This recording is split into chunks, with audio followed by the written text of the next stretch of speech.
Hello kids, हम लोग आज कक्षा 12वीं एनसीईआरटी जीव विज्ञान शुरू कर रहे हैं। इसका पहला चैप्टर हम ले रहे हैं जीवों में जनन। देखिए, जीवों में जनन का मतलब आप बहुत अच्छे समझते हैं कि प्रजनन करना और अपने ही जैसे जीवों को उत्पन्न करना। तो इसकी आवश्यकता क्यों पड़ी? क्योंकि किसी भी जीव का एक निश्चित जीवन काल होता है, उसके बाद उसकी मृत्यु हो जाती है।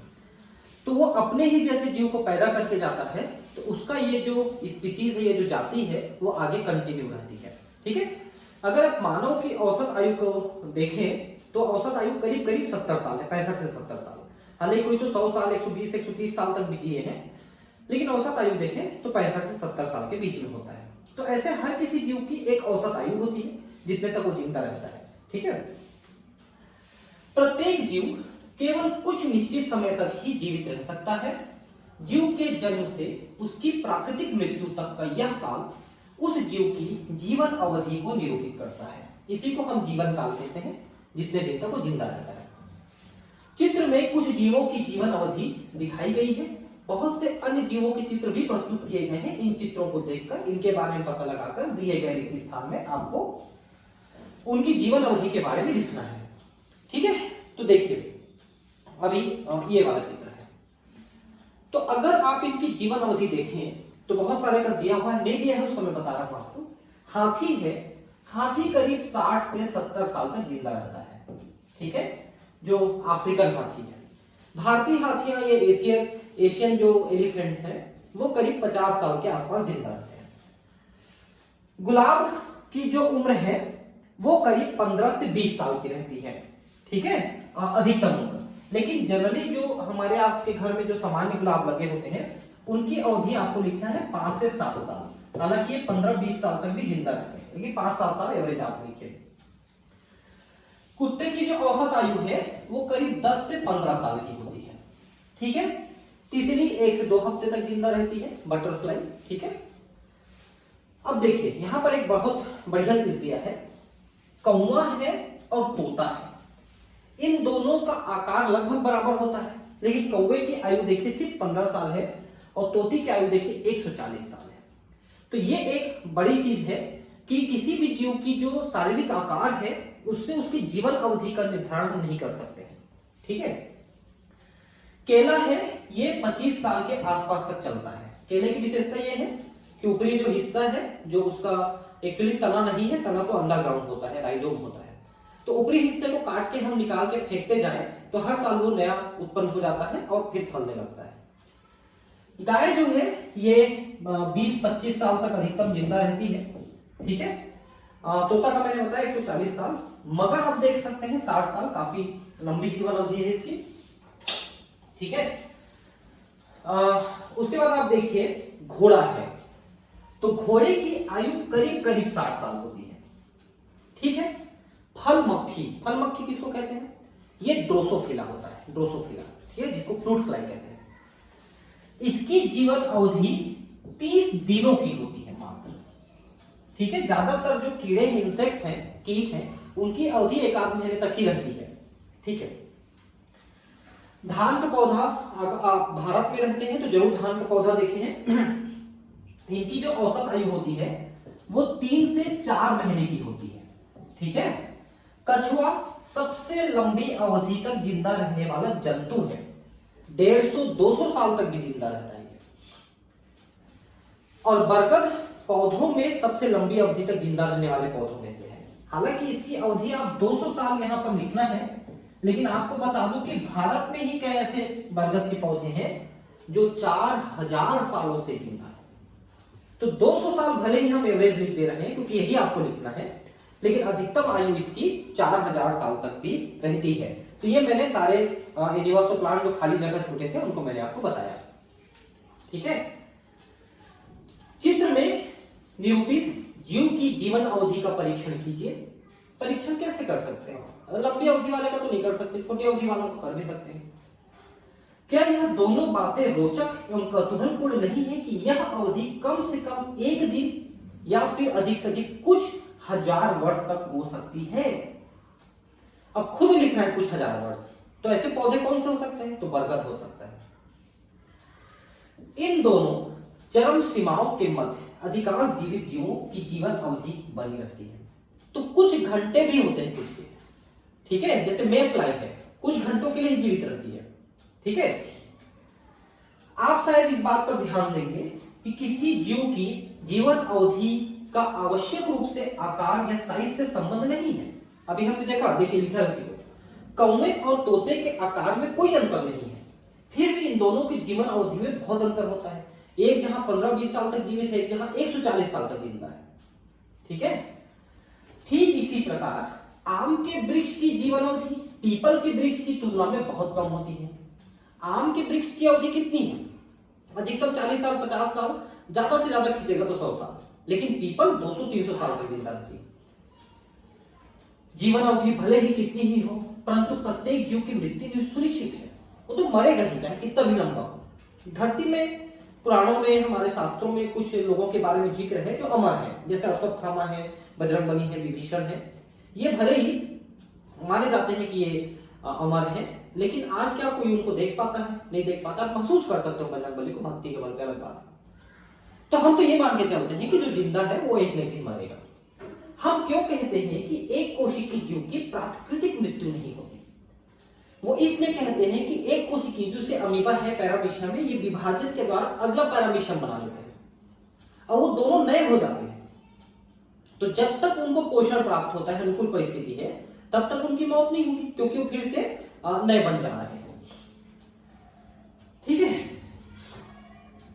इस वास्तविकता को जानते हुए क्या आपको आश्चर्य नहीं होता कि हजारों वर्षों से पृथ्वी पर पादपों तथा पशु पक्षियों के विभिन्न स्पीशीज की विशाल संख्या विद्यमान है? तो जब वो लोग मर रहे हैं तो फिर इतनी स्पीशीज है कैसे? तो सीधा सीधा सा बात है, प्रजनन के द्वारा है। प्रजनन करके नए बनते जाते हैं। जीवित जीवों में कुछ प्रक्रियाएं अवश्य ही ऐसी हैं जिनसे यह निरंतरता सुनिश्चित होती है। हाँ, यहां हम जनन का उल्लेख कर रहे हैं, जिसे हम निश्चित मानते हैं। तो जनन करेंगे तभी वो प्रजाति बनी रहती है।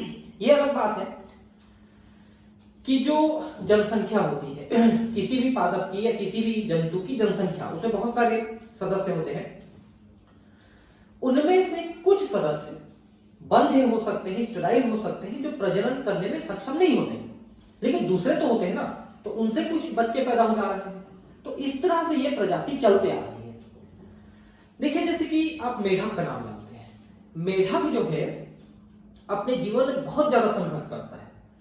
जब धरती में रहता है तो दूर का नहीं दिखता है, पानी में रहता है तो पास का नहीं दिखता है, बहुत स्लो है। उसके शरीर में सिर्फ 3 चैम्बर्ड हार्ट है, 3 चैम्बर्ड हार्ट है, और मिक्स ब्लड बहता है और सुस्त होता है, ऑक्सीजन की कमी होती है शरीर, बहुत सारी समस्याएं झेल रहा है बेचारा। और सबसे बड़ी समस्या ये है कि उसके दुश्मनों की कमी नहीं है। मेढक के दुश्मन बहुत ज्यादा है, जैसे सांप वगैरह उसको बहुत आसानी से खाते हैं। उसके बावजूद बेचारा अपनी जीवन को बचाए रखा है, अपनी जाति को बचाए रखा है। तो सोचिए कि हर प्रजाति के जीव जंतु अपनी प्रजाति को बनाए रखने के लिए भरसक प्रयास करते हैं। ये अलग बात है कि पिछले 150-200 सालों में हम मानवों ने ऐसी परिस्थिति उत्पन्न कर दी है कि बहुत सारे प्राकृतिक रूप में रहने वाले जीव जंतु जो है वो विलुप्त हो गए, क्योंकि हमने उनके आवास को खत्म कर दिया। अब आवास ही नहीं रहे तो बेचारा कैसे जिंदा रहेगा? जैसे एक सिंपल से एग्जांपल मैं आपको बता रहा हूं। एक छोटी चिड़िया जो आपके घर के आस पास रहती है, उसको स्पैरो कहते हैं, है ना, स्पैरो यानी कि गौरैया। आज आप देखिए शहरों में गौरैया नहीं दिखती है, ठीक है। मैं जिस शहर में रहता हूँ, बिलासपुर जगह है, यहाँ भी गौरैया नहीं दिखती है। क्यों नहीं दिखती पता है? क्योंकि गौरैया हाउस स्पैरो है। और जो पुराने घर होते थे उनमें जो छप्पर का घर होता था, तो ऐसे जो गैप्स होते थे ना लकड़ी के बीच में गैप्स, उनमें वो अपना घर बनाती थी। अब वो घर नष्ट हो गए क्योंकि वो सब छत ढल गए, तो गैप्स मिल नहीं रहे घर बनाने में। तो प्रजाति धीरे धीरे नष्ट हो रही है। और ये जो मोबाइल टावर का रेडिएशन है ना, वो भी उनके शरीर में विपरीत प्रभाव डाल रहे हैं, जिससे भी नष्ट हो रहे हैं, ऐसा माना जा रहा है, ठीक है। जीवों में जनन को यहां एक जीव विज्ञानिकी प्रक्रम के रूप में परिभाषित किया गया है, जिसमें एक जीव अपने समान एक छोटे से जीव संतति को जन्म देता है। तो प्रजनन का सीधा मतलब है अपने जैसे जीवों को उत्पन्न करना। संतति में वृद्धि होती है, उनमें परिपक्वता आती है, तथा इसके बाद वह नई संतति को जन्म देती है। तो एक छोटा बच्चा पैदा होता है, वो बड़ा होता है, फिर बच्चा पैदा करता है, फिर वो बड़ा होता है। बस ये प्रक्रिया चल रही है, ठीक है। इस प्रकार जन्म, वृद्धि तथा मृत्यु चक्र चलते रहता है। जनन प्रजाति में एक पीढ़ी के बाद दूसरी पीढ़ी में निरंतरता बनाए रखती है। आप बाद में अध्याय 5 आनुवांशिकता और विविधता के सिद्धांत में अध्ययन करेंगे कि किस प्रकार आनुवांशिक विविधता जनन के दौरान सृजित या वंशगत होती है। ठीक है, आनुवांशिक विविधता मतलब कि जो अलग अलग जीव हैं उनके जीन्स में अंतर है, भले ही समानता भी है लेकिन अंतर भी है। जैसे हम लोग हैं, हमारा जीन्स या हमारे जो जेनेटिक सिस्टम है और चिंपांजी का ले लो, चिंपांजी का, हम दोनों में 90% समानता है लेकिन 10% भिन्नता है कि नहीं, जिसके कारण से चिंपांजी हम मानव है। और हम मानव के बीच में भी जो जीन्स है उनमें भी 0.1% 1% के आसपास डिफरेंस है, जिसके कारण से हम भी थोड़े थोड़े अलग दिख रहे हैं। तो आनुवांशिक विविधता इस प्रकार से चली आ रही, जिसको हम जेनेटिक्स वाले चैप्टर में पढ़ते हैं। जीव विज्ञानिकीय संसार में व्यापक विविधता पाई जाती है तथा प्रत्येक जीव अपने को बहुगुणित करने तथा संतति उत्पन्न करने के लिए अपनी ही विधि विकसित करता है। तो प्रजनन करने की जो बेसिक जो मेथड है वो तो लगभग एक जैसा है कि भाई अंडाणु शुक्राणु जैसी चीजें पैदा करते हैं, उनमें निषेचन होता है और नया बच्चा पैदा होता है। लेकिन बस वहीं पर अंडाणु शुक्राणु को पैदा करना, उनको मिलाना, इनकी जो संरचना है, वो जो प्रकार है उसमें भिन्नता है। और इसलिए हर प्रकार के जीव की अपनी सिस्टम है, तो दूसरा जीव उनके साथ प्रजनन नहीं करता है। और अगर मिलते जुलते वाले प्रजनन कर भी लेते हैं तो बच्चा जो है वो बंध पैदा होता है। जैसे कि गधा और घोड़ी, इन दोनों के बीच में अगर प्रजनन करा दिया जाए तो खच्चर पैदा होता है और वो अपने आप में बंध होता है, स्टेराइल होता है, वो बच्चा पैदा नहीं कर सकता। तो प्रकृति ने ही ऐसी व्यवस्था की है कि आपकी प्रजनन की जो सिस्टम है वो दूसरे प्रकार की जाति से अलग है, आप अपनी जाति में ही प्रजनन करें, इस बात को लिमिट करके रखा है। जीव किस प्रकार से जनन करता है, उसके वास, उसकी आंतरिक शरीर क्रिया विज्ञान तथा अन्य कई कारक सामूहिक रूप से उत्तरदायी हैं। ठीक है, तो किस प्रकार प्रजनन करेगा? तो जहां पर वो रह रहा है, क्या वो जल में रह रहा है या थल में रह रहा है? अगर जल में रह रहा है तो जल में प्रजनन करने की क्षमता विकसित करेगा, थल में है तो थल में। आंतरिक शरीर क्रिया विज्ञान, अब उसका प्रजनन आंतरिक निषेचन करेगा कि बाह्य निषेचन करेगा? अगर आंतरिक निषेचन करेगा तो शुक्राणु को उसके शरीर में पहुंचाने की व्यवस्था करनी पड़ेगी। जैसे कि मानव में है कि मानव में जो नर है उसके पास जो शिश्न होता है वो मादा की योनि में प्रवेश करके वो अपने स्पर्म को, अपने शुक्राणु को उसके अंदर पहुंचाता है। लेकिन मेढक के पास ऐसी व्यवस्था नहीं है, मेढक बाह्य प्रजनन करता है, इसलिए उसके पास योनि और शिश्न नहीं है, तो अपने अंडाणु शुक्राणु को जल में छोड़ देते हैं, जल में उनका निषेचन होता है।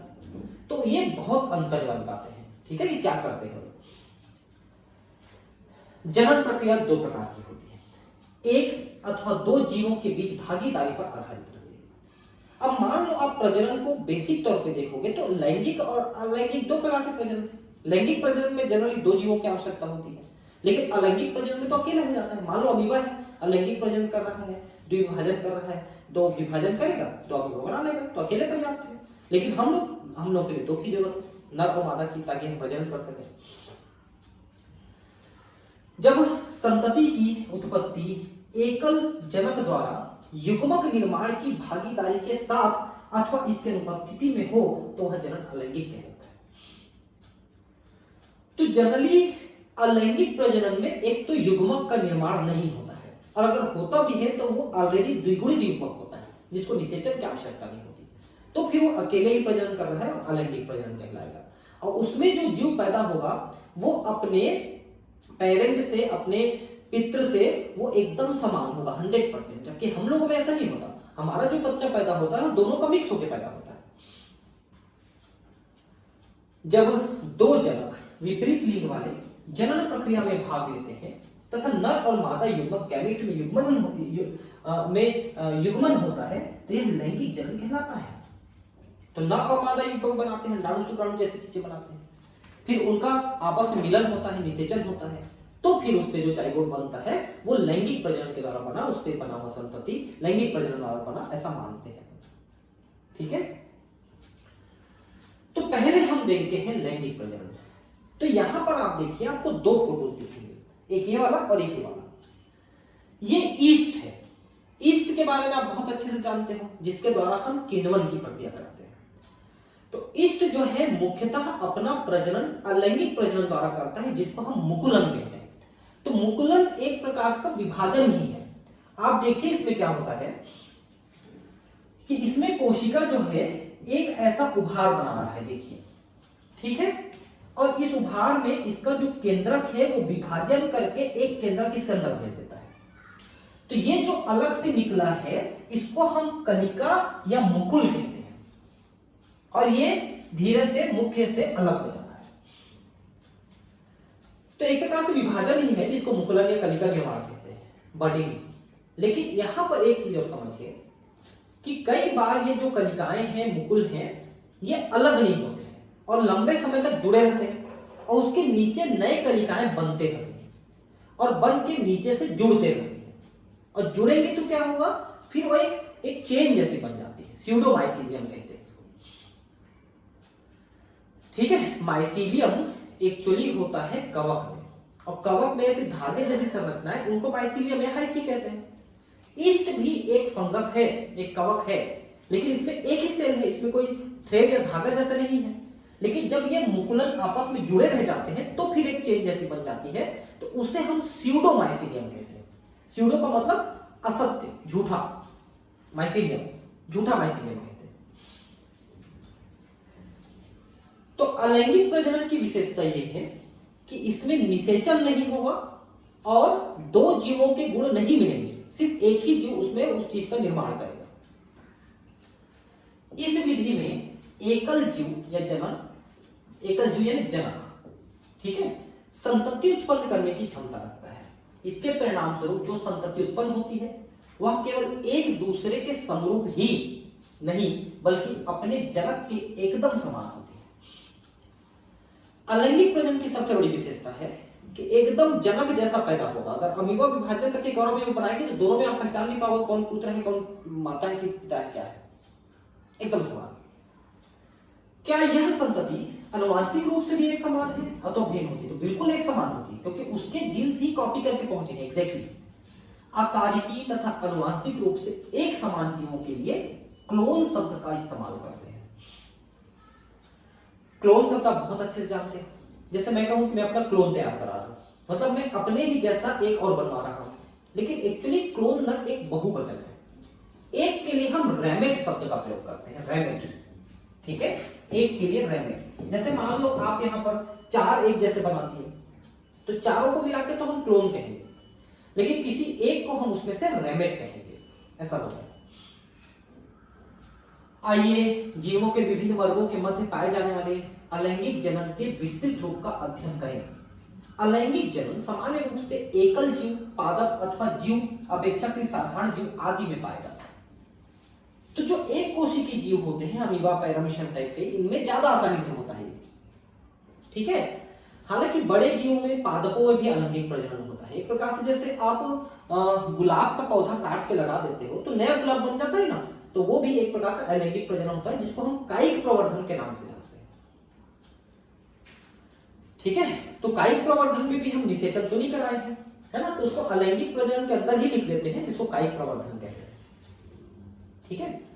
प्रजीव तथा एक केंद्रकी जीव, ये अमीबा है। देखिए अमीबा की क्या विशेषता है कि इसकी जो कोशिका है थोड़ी सी लंबी हो जाती है और इसका केंद्रक भी लंबा हो जाता है, डमरू के आकार की, इसको हम डम्बल शेप कहते हैं, डमरू के आकार की। फिर धीरे धीरे खांच बढ़ता चला गया और ये दो टुकड़ों में टूट गया और दो अमीबा बन गए। तो इसके साधारणपन द्विविखंडन यानी बाइनरी फिशन कहते हैं। तो हम यहां पर क्या पढ़ रहे थे, प्रजीव तथा एक केंद्र की जीव पूर्वक वृद्धि कर जाता है। ये कुछ गड़बड़ हो गया यहां पर, ठीक है।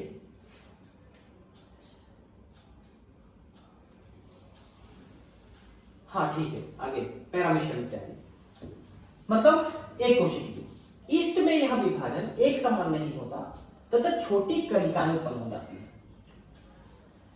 देखिए ईस्ट में अभी आपने देखा कि मुकुलन हो रहा है, जिसको अपन कलिका भी बोलते हैं, बड़, है ना, तो वो छोटा होता है पहले, फिर अलग होके बड़ा हो जाता है।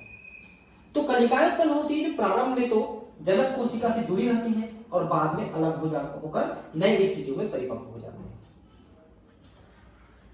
विषम परिस्थितियों में अमीबा अपने पादाप यानी कि स्यूडोपोडिया जिसके माध्यम से चलता है, अपने पादाप संकुचित कर लेता है तथा अपने परिक्षेत्र में एक त्रिस्तरीय कठोर आवरण स्रावित करता है जिसे पुटी या सिस्ट कहते हैं।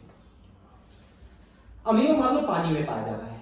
अब गर्मी के दिनों पानी सूख गया, टेम्परेचर बहुत ज्यादा बढ़ रहा है, तापमान, तो अमीबा अपने चारों तरफ एक सिस्ट का निर्माण कर देता है, ठीक है, त्रिस्तरीय सिस्ट, और वो सुरक्षित रह जाता है। बाद में जब पानी वानी मिलता है उसको और अनुकूल परिस्थिति होता है तो सिस्ट फट जाता है और अमीबा अपने विभाजन द्वारा जो अंदर में है वो विभाजन करके साधारणतः वो नए अमीबा बना देता है।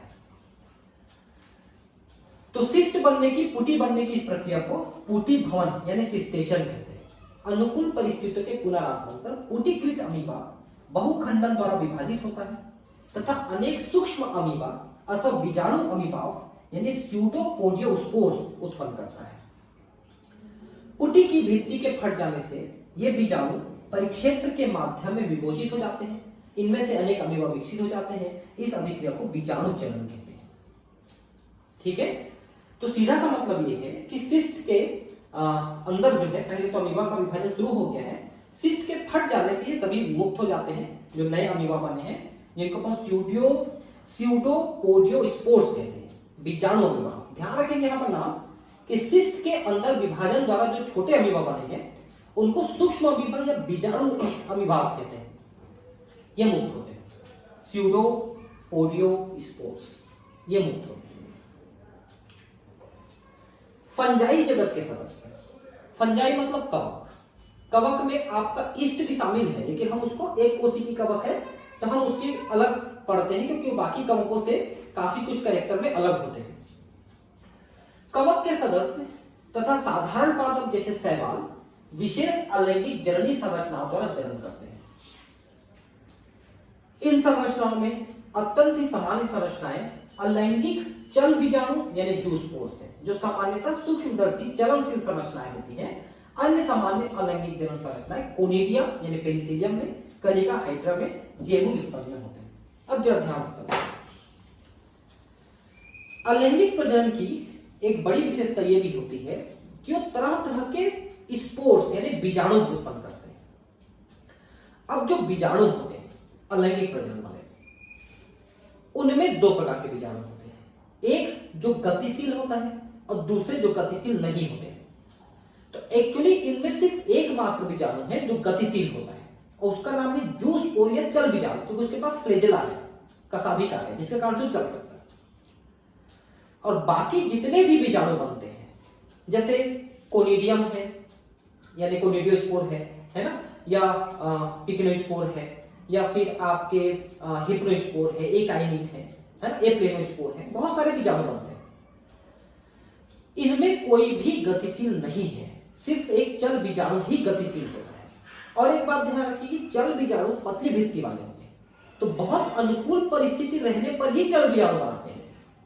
बाकी जितने भी बीजाणु हैं वो थोड़े से लेके ज्यादा प्रतिकूल परिस्थिति को झेल सकते हैं, क्योंकि उनकी भित्ति थोड़ी मोटी और मोटी, बहुत मोटी होते चली जाती है। जैसे एप्लेनोस्पोर है, उसकी भित्ति थोड़ी मोटी रहती है चल बीजाणु से, फिर हिप्नोस्पोर की थोड़ी और मोटी होती है, एकाइनिट की बहुत मोटी होती है।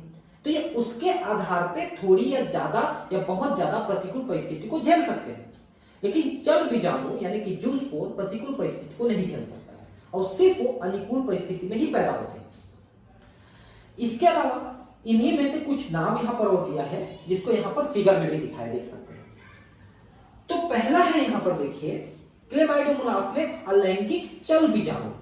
ये देखिए, चल बीजाणु का मतलब है क्लेमाइडोमोनास में बन रहा है, और ये जूस्पोर है जिनमें फ्लैजेला है, जिसके माध्यम से गति कर रहा है। दूसरा क्या है? दूसरा पेनिसिलियम के कोनिडिया है। अब जरा ध्यान से देखिए, पेनिसिलियम एक कवक है और कवक में ऐसे पतले पतले थ्रेड्स होते हैं ना, जिनको अपन माइसिलियम कहते हैं। इन्हीं थ्रेड्स में से कुछ थ्रेड में ये कोनिडियम बन गए हैं, ठीक है। कोनिडिया बहुवचन है, एक को कोनिडियम कहेंगे, और जिस शाखा में ये कोनिडिया बनते हैं उस शाखा को कोनिडियोफोर कहते हैं। कोनिडियोफोर। आप एक चीज ध्यान रखिए, कोई भी संरचना जिस शाखा में, पादप है, कवक है या किसी में भी, जिस शाखा में जो संरचना बनती है उस शाखा को फोर कहते हैं। जैसे इस शाखा में कोनिडिया बने हैं तो इन शाखाओं को अपन कोनिडियोफोर कहेंगे। मान लो यहां पर आर्किगोनिया बनते तो आर्किगोनियोफोर कहते हैं इस शाखा को। कोनिडियोफोर, आर्किगोनियोफोर, एंथ्रीडियोफोर, इस टाइप के जो फोर शब्द होता है उसका मतलब है वो शाखा, वो ब्रांच जिसमें वो चीज बनी हुई है। तो कोनिडिया जिस शाखा में बनी हुई है उस शाखा को अपन कोनिडियोफोर कहेंगे। और ये कोनिडिया जो बनते हैं ये फिर यहां से पृथक हो जाते हैं एक एक कोनिडियम, और जाकर के नए पेनिसिलियम को बनाते हैं। पेनिसिलियम का नाम आप सुने होंगे, इससे पेनिसिलिन नाम का एंटीबायोटिक प्रतिजैविक हम निकालते हैं जो बहुत सारे लोगों की जीवन बचा चुका है, हालांकि अब आउटडेटेड है। इसके अलावा हाइड्रा देखिए, हाइड्रा में भी मुकुलन कलिका जैसा बनता है जिसको अपन बड कहते हैं। जैसे अभी आपने देखा था उसमें ईस्ट में, वैसे ही बड या कलिका हाइड्रा में बनता है। हाइड्रा आपको पता है कि एक सीलेन प्लेटा एनिमल है जो बहुकोशिकी एनिमल है ना, तो इसमें मुकुलन बनता है। उसके अलावा स्पंज में जेम्यूल, जेम्यूल क्या होता है, स्पंज क्या होता है, स्पंज पोरीफेरा है, मालूम है ना आपको, साइकॉन स्पंज, उसमें ये छोटे छोटे जेम्यूल्स बनते हैं, है ना। ये जो है फ्लास्क जैसी संरचनाओं के अंदर बनते हैं, और ये जब यहां से मुक्त होते हैं तो जल में ये फिर जाकर के कहीं पर बैठ करके वो नए स्पंज या साइकॉन को बनाते हैं। तो इस प्रकार से बहुत सारे यहाँ पर आपने देखे कि अलैंगिक प्रजनन के प्रकार हैं जिसके द्वारा जीव जंतु प्रजनन करते हैं। तो यहाँ पर नाम आप ध्यान रखेंगे थोड़ा सा कि कोनिडिया बनता है पेनिसिलियम में, कलिका बनती है हाइड्रा में, और जेम्यूल बनते हैं स्पंज में। क्योंकि जो एनसीईआरटी कहे वो याद करने हैं बस, सही कहता है गलत कहता है वो आपको दिमाग नहीं लगाना है। ज्यादातर तो सही कहता है, लेकिन बहुत सारी जगहों पे मैंने आपको बताया है पिछले क्लासेस में भी कि कहां कहां पर गलत बोल दिया है। कक्षा 11वीं में आपने पादपों के कायिक जनन के बारे में अवश्य ज्ञान प्राप्त किया होगा। तो कायिक जनन हमने थोड़ा सा पादपों की आकारिकी वाला जो चैप्टर था वहां पर हमने पढ़ा है कि कैसे पादपों में कायिक जनन होता है। आपका क्या विचार है कि कायिक जनन भी एक प्रकार का अलैंगिक जनन है? आप ऐसा क्यों सोचते हैं? क्या क्लोन शब्द कायिक जनन से उत्पन्न संतति के लिए उपयोज्य है? नहीं। हाँ ठीक है, क्लोन कायिक जनन ना, देखिए कायिक जनन का क्या मतलब होता है और अलैंगिक जनन और कायिक जनन के बीच में एक्चुअली अंतर है कि देखिए, कायिक जनन का मतलब है शरीर के किसी अंग के द्वारा सीधा सीधा प्रजनन हो जाना। जैसे गुलाब का पौधा काट के लगाए नया गुलाब बन गया, है ना। ब्रायोफाइलम की पत्ती तोड़ के लगाए तो नया ब्रायोफाइलम बन गया, ठीक है। या आपने अदरक की जो राइजोम है उसको काट के लगाया, या शकरकंद की जड़ों को काट के लगाया। तो शरीर के किसी भाग के द्वारा अगर प्रजनन हो रहा है तो कायिक प्रजनन है। लेकिन अलैंगिक प्रजनन में हम लोग जनरली देखते हैं कि बीजाणु के द्वारा प्रजनन करता है, तो इसके द्वारा आप थोड़ा सा अलग कर सकते हो। बाकी प्रक्रिया एक ही है कि उसमें निषेचन नहीं हो रहा है, इसलिए दोनों लगभग एक जैसी चीजें हैं। और इनसे भी बनी हुई संततियां जो है एक जैसी होती है, अपने पेरेंट के जैसे, अपने माता पिता के जैसे होते हैं, एक ही के द्वारा पैदा होते हैं। तो यहां पर भी हम क्लोन शब्द का इस्तेमाल कर सकते हैं एक प्रकार से देखेगा। जबकि जंतुओं तथा अन्य साधारण जीवों में अलैंगिक शब्द का प्रयोग स्पष्ट रूप से तथा पादपों में इसका प्रयोग निरंतर किया जाता है।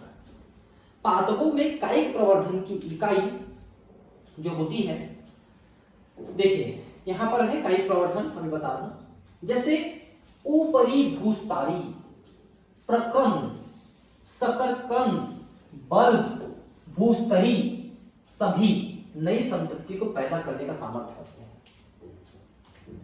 पहले आप यहां पर देख लीजिए, ये पहला वाला जो है ये आलू है, आलू पोटैटो।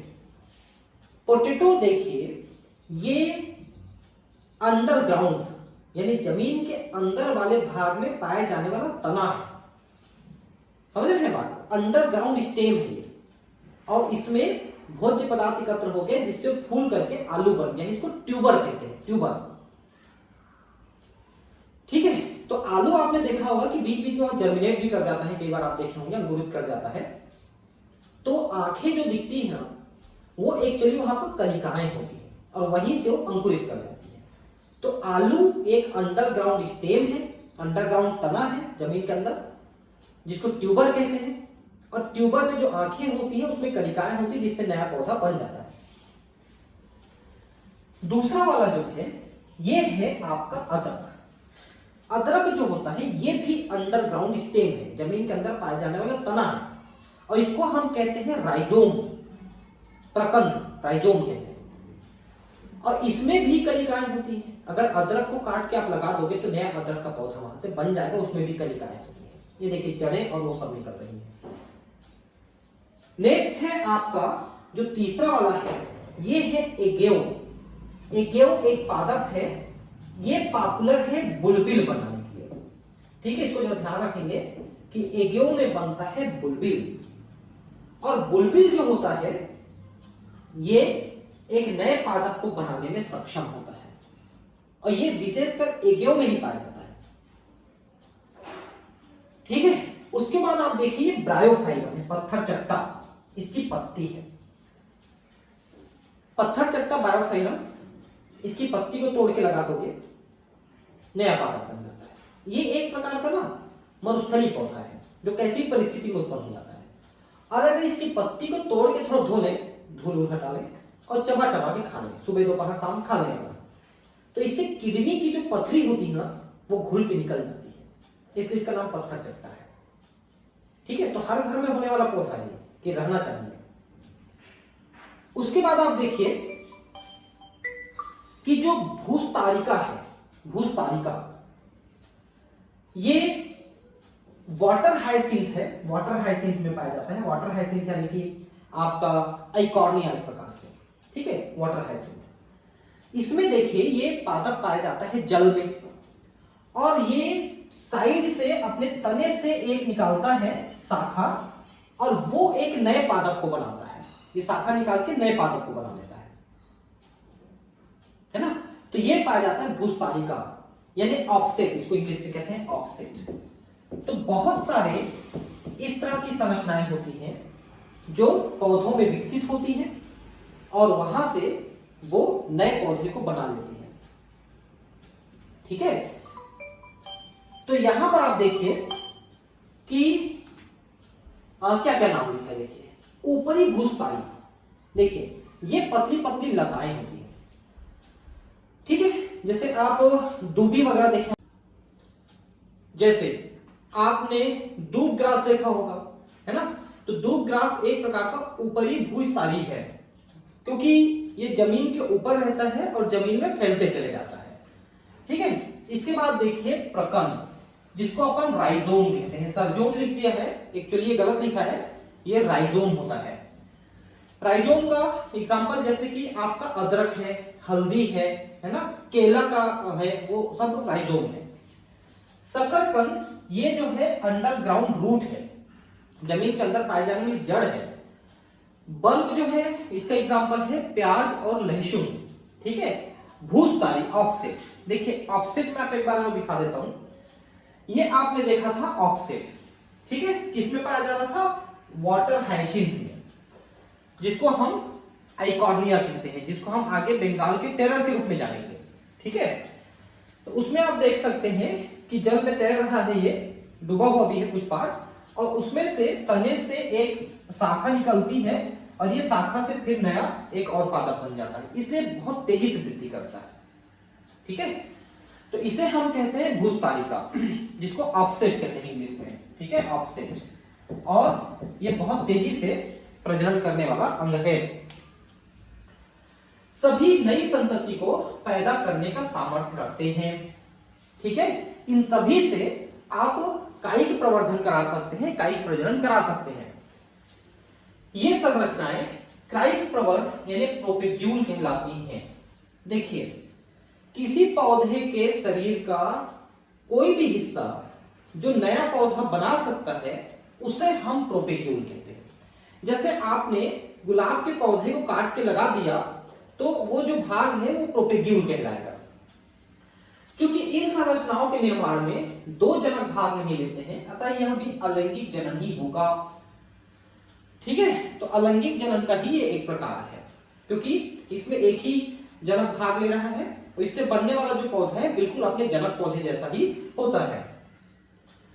कुछ जीवों में यदि शरीर अनेक टुकड़ों में विभक्त हो जाता है तो प्रत्येक भाग या टुकड़ा वृद्धि करके नए जीव में विकसित हो जाता है जो संतति उत्पन्न करने में सक्षम होते हैं। उदाहरण हाइड्रा, देखिए हाइड्रा सिलेंट्रेटा फाइलम का जंतु है।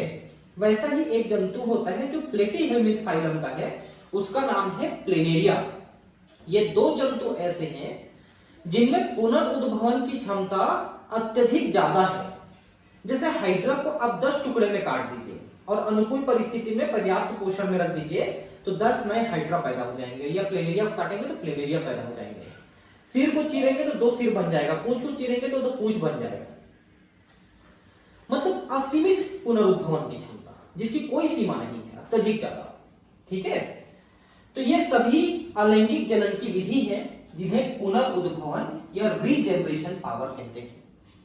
हमारे शरीर में पुनरुद्भवन की क्षमता थोड़ा बहुत लिवर में है। ठीक है, लिवर को अगर 2 भाग को काट के निकाल दोगे तो तीसरा भाग से नया लिवर बन जाता है, या त्वचा में है।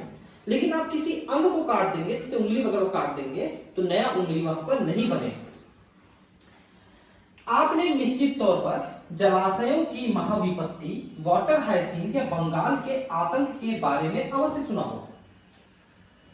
देखिए वाटर हाइसिंथ जिसको अपन आइकॉर्निया कहते हैं, अभी जिसके बारे में मैंने बताया, ये ऑप्सेट, ये जो ऑप्सेट देख रहे हैं ये उसी का पौधा है। इसको हम महाविपत्ति क्यों कहते हैं? क्योंकि जहां भी किसी भी तालाब या गड्ढे में पानी है, जहां पर ही अगर एक बार वृद्धि करना शुरू किया तो फिर ये वृद्धि करके पूरा ढक लेता है और वहां से ऑक्सीजन को खींच लेता है जल से, जिससे उसके अंदर जो मछलियां वगैरह दूसरे जीव जंतु हैं उनकी मौत हो जाती है। इसीलिए इसको बंगाल का टेरर या बंगाल का आतंक कहा जाता है। क्योंकि भाई अगर आप बंगाल में देखोगे तो उनका जो मुख्य व्यवसाय है वो मछली पालन है ना। गड्ढों में पानी भर के तालाबों में मछली पालन करते हैं। अगर उसमें ये वृद्धि कर जाता है तो मछलियों के लिए ऑक्सीजन उपलब्ध नहीं होता और ये मर जाती है मछलियां, तो बेचारों का पूरा नुकसान हो जाता है। तो इसलिए बंगाल का आतंक कहलाता है। यह कुछ भी नहीं बल्कि जलीय पादप वाटर हाइसिंथ है, जो ठहरे जल में सर्वाधिक वृद्धि करने वाला खरपतवार है। यह जल से ऑक्सीजन खींच लेता है, जिसके परिणाम स्वरूप मछलियां मर जाती हैं। आप इसके बारे में और अधिक अध्याय 13 और 14 में पढ़ेंगे, जहां पर अपन इन सब पौधों के बारे में एक्स्ट्रा पढ़ते हैं। आपको जानकर रोचक लग सकता है कि इस पादप का भारतवर्ष में आगमन मात्र इसके सुंदर आकार के पुष्प और पत्तियों के कारण से हुआ था।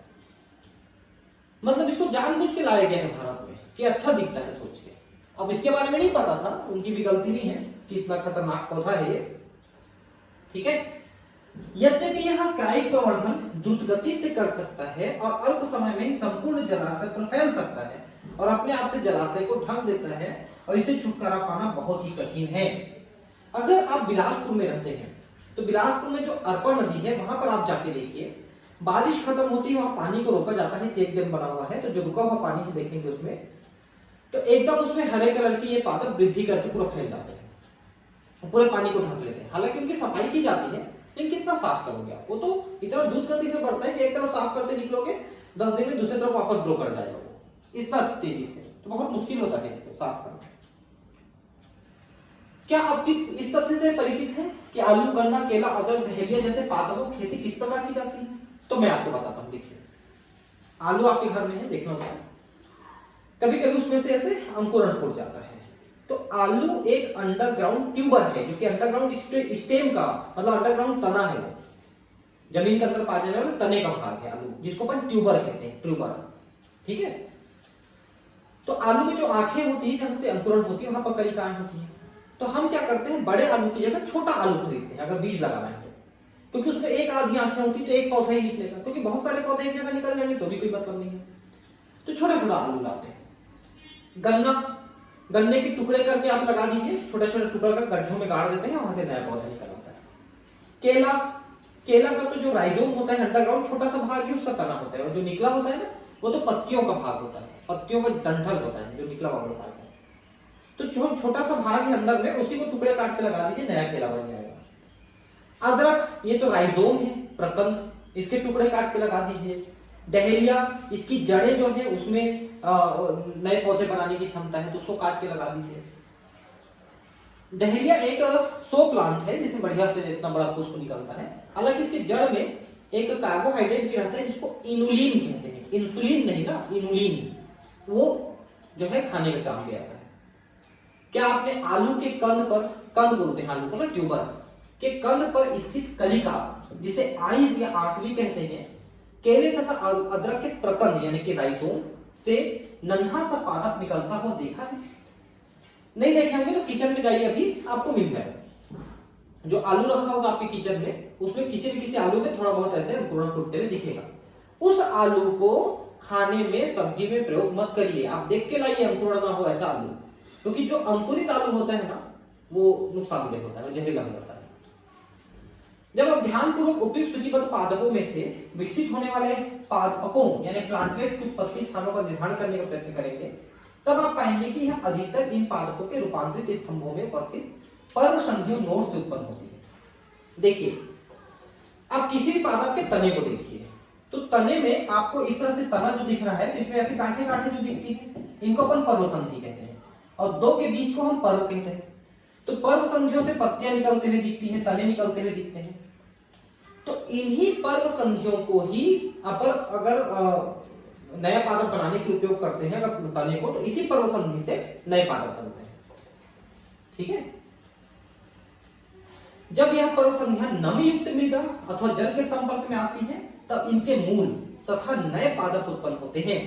ठीक इसी प्रकार पत्थर चट्टा, ब्रायोफाइलम, देखिए बहुत इजीली मिल जाएगा आपको, 20 रुपए 30 रुपए का प्लांट आता है। पत्थर चट्टा की पत्ती को निकाल के जमीन में लगा दीजिए, नया पादप बन जाता है। आप घर में 2-3 पादप लगा के रखिए। अगर किसी को आपके घर में पथरी की शिकायत होती है, तो एक एक पत्ती सुबह दोपहर शाम रात ऐसे करके 3-4 पत्तियां तोड़ तोड़ के खिला दीजिए, चबा करके धो लीजिए, चबा के खा लीजिए। बस आपके 1 महीने 2 महीने 3 महीने में कितना भी बड़ा पथरी है धीरे धीरे घुल के निकल जाएगा। ठीक है। तो इसके किनारों में अपस्थानिक यानी एडवेंटिशियस कलिकाएं उत्पन्न होती हैं। देखिए, पहले तो आप अपस्थानिक का मतलब समझ लीजिए। पौधों में जो संरचनाएं होती हैं वो 2 प्रकार की होती है, एक सत्य और एक अपस्थानिक। तो वे संरचनाएं जो बीज के अंदर जो भ्रूण होता है वहीं से सीधा बनते हैं, तो सत्य संरचनाएं या टैप स्ट्रक्चर्स कहलाती है। लेकिन अगर उसके अलावा कहीं और से बनती हैं, तो उसे अपन अपस्थानिक कहते हैं, एडवेंटिशियस। जैसे देखिए, अगर भ्रूण में एक भाग होता है रेडिकल, ठीक है, जिसको अपन मूल शीर्ष कहते हैं, मूल कहते हैं। तो उसको रेडिकल से अगर जड़ बनती है, तो उस जड़ को अपन टैप रूट या सत्य जड़ कहते हैं, सत्य मूल कहते हैं। लेकिन अगर तने या पौधे के किसी और भाग से जड़ बनती है, तो उसे अपस्थानिक जड़ कहते हैं। ठीक है। जैसे आपने बरगद देखा है, बरगद के जो तने होते हैं उनमें से लटकी होती जड़ें, वो अपस्थानिक जड़ें हैं। या गन्ने से निकलती हुई जड़ें दिखती होंगी, स्टिल रूट कहलाती है। गन्ने जो बरगद वाला है उसको प्रैप रूट या पिलर रूट कहते हैं, है ना। तो ये अपस्थानिक जड़ें हैं। तो इसी तरह से कोई भी संरचना अपस्थानिक या सत्य संरचना हो सकती है। अगर वो भ्रूण से बना है तो सत्य, नहीं तो अपस्थानिक। तो यहां पर जितने भी पादप अभी आपने पढ़े, आलू है, गन्ना है, केला है, अदरक है, इनमें जो कलिकाएं हैं, उनसे जो पादप बनते हैं, तो वो कलिकाएं अपस्थानिक कलिकाएं हैं, क्योंकि भ्रूण में नहीं है, भ्रूण के बाद तने के किसी भाग में बनी है, इसलिए अपस्थानिक कहलाते हैं। माली लोग तथा किसान पादपों के इस गुण सामर्थ्य का पूरा लाभ उठाते हैं। ऐसे पादपों का बड़े पैमाने पर प्रवर्धन करते हैं। हमको पता है कि ये पादप कैसे प्रवर्धित होंगे, किस तरह से होंगे, है ना। तो उन्हीं का प्रयोग करके हम ये सब पौधों को उगाते हैं। ध्यान देने योग्य एक रोचक बात यह है कि अपेक्षाकृत साधारण जीवों में अलैंगिक जनन ही जनन की सामान्य विधि है, जैसे कि शैवाल तथा फंजाई, और ये प्रतिकूल परिस्थितियों के आरंभ से पूर्व जनन की लैंगिक विधि की ओर बढ़ने लगती है। देखिए, जो निम्न पादप हैं, शैवाल हैं, कवक हैं, ये अनुकूल परिस्थिति में अलैंगिक प्रजनन करना ज्यादा पसंद करते हैं, ठीक है, और अपनी संख्या को तेजी से बढ़ाते हैं। लेकिन जब प्रतिकूल परिस्थिति आती है, तब ये लैंगिक प्रजनन करते हैं। क्योंकि लैंगिक प्रजनन से दो सदस्यों का जो जीन हो मिक्स होता है, तो जो नया बनता है बच्चा या नई संतति, उसमें नए गुण आ जाते हैं। तो नए गुण से उनको नए वातावरण में ढलने में मदद मिलती है प्रतिकूल परिस्थिति में। लेकिन तुरंत ही वो नया जीव नहीं बनाते हैं। वो जो जाइगोट बनता है, जो युग्मनज बनता है अंडाणु शुक्राणु के निषेचन से, उसको प्रतिकूल परिस्थिति में शिष्ट के अंदर सुरक्षित रख देते हैं। फिर जब अनुकूल परिस्थिति आती है तब उसका विकास करके हम नया पौधा बनाते हैं। ठीक है, तो प्रतिकूल परिस्थिति में लैंगिक जनन करते हैं। यह पता करें कि किस प्रकार लैंगिक जनन प्रतिकूल परिस्थितियों में इन जीवों को जीवित रहने में सहायता करता है। तो मैंने बताया ना कि नए गुण भी आते हैं और दूसरा वो शिष्ट के अंदर, कैप्सूल के अंदर बंद हो जाते हैं। लैंगिक जनन ऐसी परिस्थितियों में सफलतापूर्वक क्यों संपन्न होता है? क्योंकि वो लैंगिक जनन करके अपने आप को सुरक्षित रख पाते हैं, आगे चल के नई परिस्थिति में ढाल पाते हैं। उच्च श्रेणी के पादपों में दोनों विधियों अलैंगिक तथा लैंगिक द्वारा जनन देखा गया है, जबकि अधिकांश जंतुओं में जनन केवल लैंगिक विधि होती है। आप बड़े पादपों को देखिए, लैंगिक अलैंगिक दोनों होता है। जैसे आपने रोज का पादप काट के लगा दिया, नया पादप बन गया लैंगिक, लेकिन उसमें बीज भी तो बनते हैं। वैसे बाकी पादपों में विशेषकर जो द्विबीजपत्री पौधे हैं वो अलैंगिक प्रजनन भी बहुत ज्यादा मात्रा में करते हैं लैंगिक के साथ। लेकिन जो एक बीजपत्री पौधे हैं, जैसे धान है, गेहूं है, जौ, जई, राई, बाजरा है, ये केवल लैंगिक प्रजनन करना ही ज्यादा पसंद करते हैं। ठीक है, लेकिन जंतुओं में, जैसे बड़े जंतु हम लोग हैं, उनमें केवल लैंगिक जनन ही होता है। अब हम लोग अलैंगिक जनन कहाँ करते हैं? नहीं करते हैं, है ना? ठीक है, तो अब अगले क्लास में मैं आपको पढ़ाने वाला हूं लैंगिक जनन। ठीक है, तो मिलते हैं फिर अगले क्लास में, है ना? Thank you, bye.